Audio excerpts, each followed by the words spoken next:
శ్రీమాత్రే నమ. జయ గురు దత్తాత్రేయ నమ.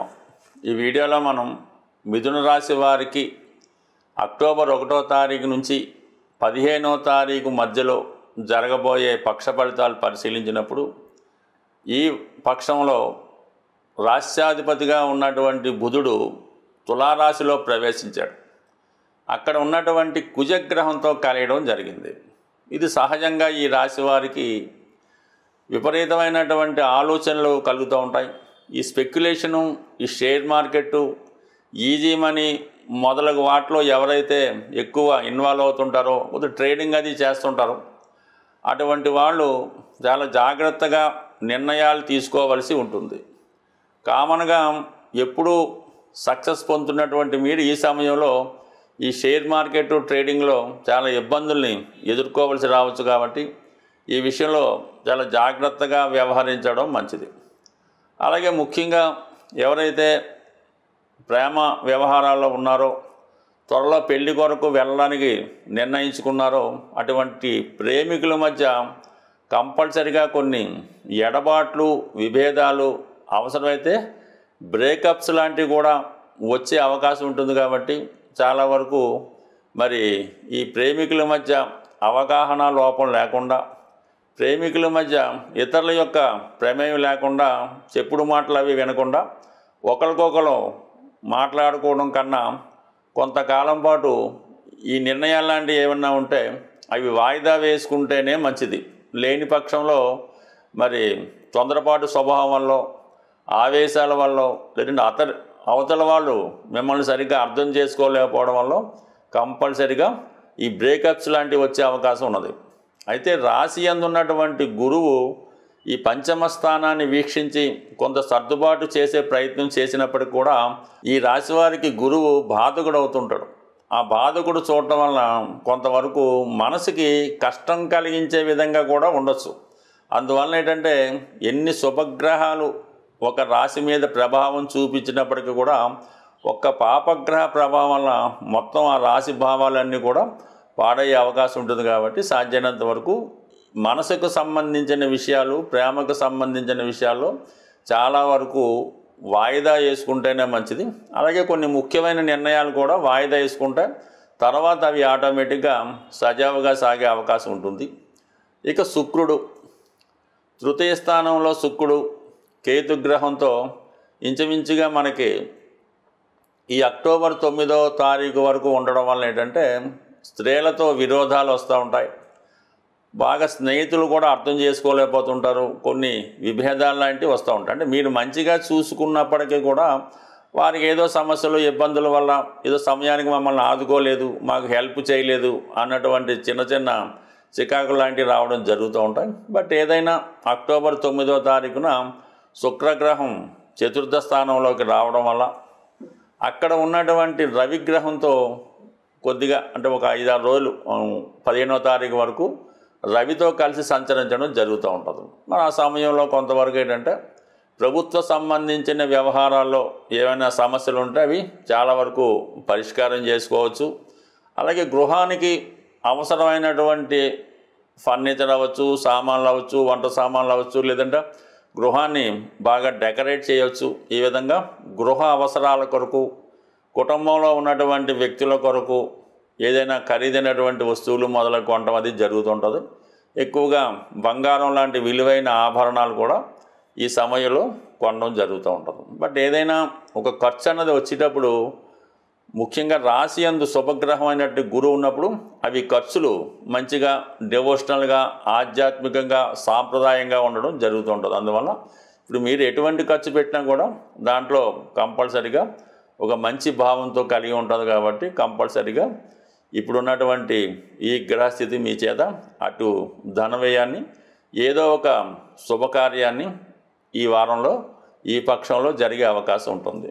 మరీ ముఖ్యంగా సాధారణంగా ఇప్పుడు దశమ స్థానంలో ఉన్నటువంటి శని భగవానుడు కొంతవరకు ఉద్యోగంలో ఏదైనా మార్పు కొరకు మీరు ప్రయత్నం చేసే అవకాశాలు కూడా చాలా వరకు రావడం జరుగుతూ ఉంటుంది. అంటే ఈ ఉద్యోగ సంబంధించినటువంటి మార్పుకు కూడా అదంటి నిర్ణయం ఏమైనా ఉంటే కొద్ది రోజుల పాటు వాయిదా వేసుకోవడం మంచిది తప్ప సడన్గా ఉద్యోగం మారే విషయంలో కొద్దిగా తొందరపాటు పడకుండా నిదానంగా వ్యవహరిస్తేనే చాలా వరకు అనుకూలమైన ఫలితాలు వస్తాయి. అంటే కొంతమందికి వారసత్వంగా మీకు పెద్దవారి ద్వారా ఏవైనా నామినేటెడ్ పోస్ట్ లాంటివి ఏమైనా రావాల్సి ఉంటే ఆ విధంగా ట్రై చేసుకోవచ్చు. అంటే ఆల్రెడీ ఉద్యోగంలో ఉన్నవాళ్ళు కాకుండా మామూలుగా ఈ పొలిటికల్ లీడర్స్, రాజకీయంలో ఉన్నవాళ్ళు, అటువంటి వాళ్ళు ఏమైనా పదవి ఆశిస్తూ ఉంటే అటువంటి వారికి ఈ సమయంలో కొన్ని చికాకుల తర్వాత కొన్ని నామినేటెడ్ పోస్ట్ లాంటివి మీకు ఈ సమయంలో రావడానికి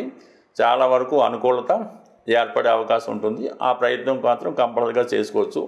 ఏదైనా ఈ మిథున రాశి వారికి పంచమ స్థానంలో సంచరిస్తున్నటువంటి ఈ బుధ కుజగ్రహాలు మీ నిర్ణయం తీసుకునేటప్పుడు మాత్రం తొందరపాటుతనంతో ఆవేశంతో కాకుండా నిదానంగా ఆలోచించి నిర్ణయం తీసుకుంటేనే మీరు చేపట్టిన కార్యక్రమాన్ని సక్సెస్ పొందగలరు. ఇది పర్టికులర్గా దృష్టిలో పెట్టుకోవాల్సి ఉంటుంది. బట్ ఏదైనా రుణ ప్రయత్నాలు లాంటివి మాత్రం 100% ఫలిస్తాయి. ఎందుకంటే 5లో ఉన్న 2 గ్రహాలు 11ని వీక్షిస్తుంటాయి.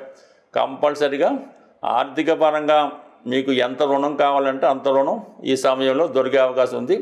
బట్ ఆ రుణాన్ని సరిగ్గా సద్వినియోగపరుచుకోకపోతే దాని తర్వాత వచ్చే ఇబ్బందులు కూడా చాలా ఎక్కువగా ఉండే అవకాశం ఉంటుంది. ప్రస్తుతం ఎవరైనా కొన్ని ముఖ్యమైనటువంటి పనులు ప్రారంభించినప్పుడు మన యొక్క అంటే మీ నక్షత్రాన్ని బట్టి తారాబలం అని ఉంటుందన్నమాట. అంటే ప్రతిరోజు ఒక నక్షత్రం, కొన్ని హోరలు, తిథి, వార, నక్షత్ర యోగ కరణాలు ఇవన్నీ నడుస్తూ ఉంటాయి. అయితే ఎక్కువగా రోజు కన్నా తిథి కన్నా నక్షత్రం అన్నది కొద్దిగా బలంగా ఉండడం జరుగుతూ ఉంటుంది. అందుకనే మన ఈ ముహూర్తాలు అవి నక్షత్రాన్ని బట్టి పెడుతూ ఉంటారు. ఏదైనా అంటే ఈ పంచాంగంలో ఇవన్నీ కూడా మీకు ఉంటాయి. ఏదైనా ఒక ప్రయాణం చేస్తున్నారు, మీరు ఏదైనా ఒక పని మీద వెళ్ళినప్పుడు ఒకరిని సంప్రదించినప్పుడు క్షేమతార అంటే మీ నక్షత్రం నుంచి 4వ తార క్షేమతార అవుతుంది.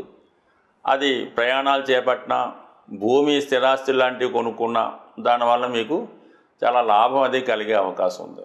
అలాగే సంపత్తార అని ఉంటుంది. 2వ తార అంటే మీ నక్షత్రానికి 2వ తార లెక్కెట్టుకుంటే ఆ సంపత్తారలో మీరు బ్యాంక్ అకౌంటు ఓపెన్ చేసుకున్న అంటే ఆ తారాబలం ఉన్న రోజు మీరు ఎవరి దగ్గర కూడా అప్పు తీసుకున్నా లేదంటే అప్పు ఇచ్చినా అది మీకు వాళ్ళకి కూడా కలిసి రావడం జరుగుతూ ఉంటుంది. ఏదన్నా బంధుత్వం కలుపుకోవాలన్నా కూడా ఈ సంపత్తారలో మీరు కలుపుకోవచ్చు. ముఖ్యంగా ఉద్యోగ ప్రయత్నాలు, ఏదైనా కోర్టు కేసు వేయాలి, అప్పు కోసం రుణం కోసం అప్లికేషన్ పెట్టుకోవాలి అనుకున్నప్పుడు సాధన తార, ముఖ్యంగా ఈ ఉద్యోగం కోసం ప్రయత్నం చేస్తున్న నిరుద్యోగులు ఈ సివిల్స్ లాంటి ప్రిపేర్ అయ్యేటప్పుడు మీ ఎగ్జామ్స్ రాసే రోజు కానీ అప్లికేషన్ పెట్టే రోజు కానీ సాధన తారలో మీ యొక్క అప్లికేషన్ పెట్టి ఆ ప్రయత్నం చేస్తే 100కి 100 అది సక్సెస్ అవుతుంది. క్రీడాకారులకు కూడా ఈ సాధన తార అన్నది చాలా బలమైంది. అంటే మీ జన్మ నక్షత్రం నుంచి లెక్కెట్టుకుంటే 2వ తార, 4, 6 చాలా వరకు సక్సెస్ ఇస్తాయి. ఇంకా క్షేమతార ఇవన్నీ పక్కన పెడితే 8వ తార, 9వ తార కూడా ఉంటాయి. బట్ 8వ తార అన్నది కొంతవరకు మిశ్రమ ఫలితాలు ఇవ్వడం జరుగుతూ ఉంటుంది. 9వ తార కూడా అంతే ఫలితాన్ని ఇవ్వడం జరుగుతూ ఉంటుంది. అంటే కొన్ని కార్యక్రమాలకి కొన్ని నక్షత్రాలు చాలా వరకు మనకి సహాయపడుతూ ఉంటాయి. ఏదైనా సక్సెస్ రావాలంటే మీరు కొన్ని నక్షత్రాల్లో ప్రారంభించాలి. ముఖ్యంగా పునర్వసు, స్వాతి, శ్రవణం, ధనిష్ట ఇవన్నీ కూడా చర నక్షత్రాలు అంటారు వీటిని. ఈ చర నక్షత్రాల్లో మీరు ఒక గృహప్రవేశం చేసిన, ఒక ఉద్యోగంలో చేరిన, ఒక యంత్రం వాహనం లాంటిది కొన్నా అవి చాలా వరకు సక్సెస్ఫుల్గా ముందుకి వెళుతూ ఉంటాయి. అంటే కొన్ని నక్షత్రాలు తారాబలం లేకపోయినా ఆ నక్షత్రాల్లో మనం పని ప్రారంభించుకుంటే ఆ పని సక్సెస్ఫుల్గా ముందుకు వెళ్తుంటాయి. అలాగే కొన్ని ఈ మృగశిర, అనురాధ, ఈ రేవతి ఇలాంటి నక్షత్రాల్లో కూడా మనం ప్రారంభించినప్పుడు అవి చాలా స్మూత్గా హ్యాపీగా ముందుకు వెళ్తుంటాయి. అయితే ముఖ్యంగా ఈ దైవానికి సంబంధించినటువంటి ధార్మిక కార్యక్రమాలు, యజ్ఞ యాగాదులు, అలాగే భగవంతుడికి తొందరగా మన విన్నపం చేరాలనుకుంటే విశాఖ, కృత్తిక ఈ 2 నక్షత్రాలకి అగ్నిదేవుడు ఆధిపత్యం వహిస్తూ ఉంటాడు. ఈ నక్షత్రాల్లో మీరు దైవ కార్యక్రమాలు యజ్ఞ యాగాది హోమాలు చేసినప్పుడు ఆ ఫలితం మీకు తొందరగా రావడానికి కారణం అవుతూ ఉంటుంది. అయితే దీనికి కొద్దిగా పరిజ్ఞానం కూడా అవసరం ఉంటాయి. అలాగే మనం దైనందిన జీవితంలో ఈ హోరలు అలాగే కామన్గా ఈ నక్షత్రాలు ఈ ముహూర్తాలు ఇవి చూసుకున్నప్పుడు కొద్ది వరకు మన ప్రయత్నానికి అవి సహకరించి మన సక్సెస్కి కారణం అవుతూ ఉంటుంది. స్వస్తి.